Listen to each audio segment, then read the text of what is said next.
बिस्मिल्लाहिर्रहमानिर्रहीम। सबसे पहले आप सबको अस्सलाम वालेकुम।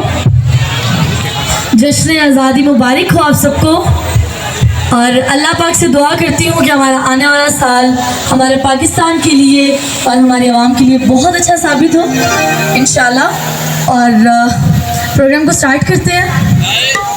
और मैं सबसे पहले डीसी साहब का शुक्रिया अदा करना चाहती हूँ और जितने भी यहाँ पे मौजूद हैं सबका शुक्रिया अदा करना चाहती हूँ। मीडिया का थैंक्स करना चाहती हूँ और जिन जिन लोगों ने भी इस प्रोग्राम को सजाने में एफर्ट किया सबका शुक्रिया अदा करना चाहती हूँ। एक बार आप सब भी क्लैप कर दें प्लीज़। क्लैप थोड़ी सी ज़ोरदार होनी चाहिए। Thank you.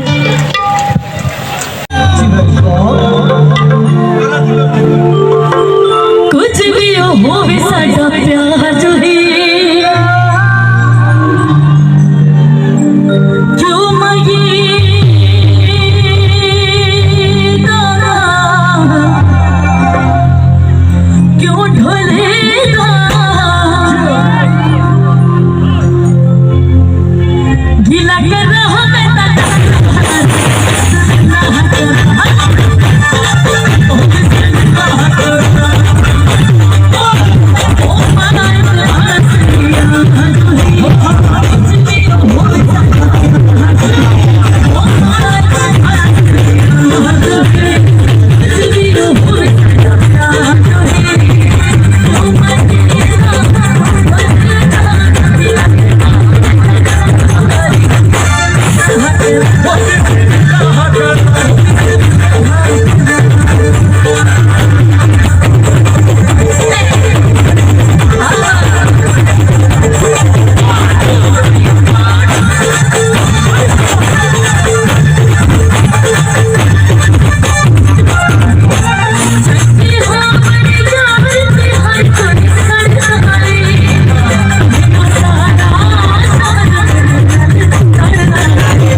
शेयर कीजिए, लाइक कीजिए और सब्सक्राइब कीजिए।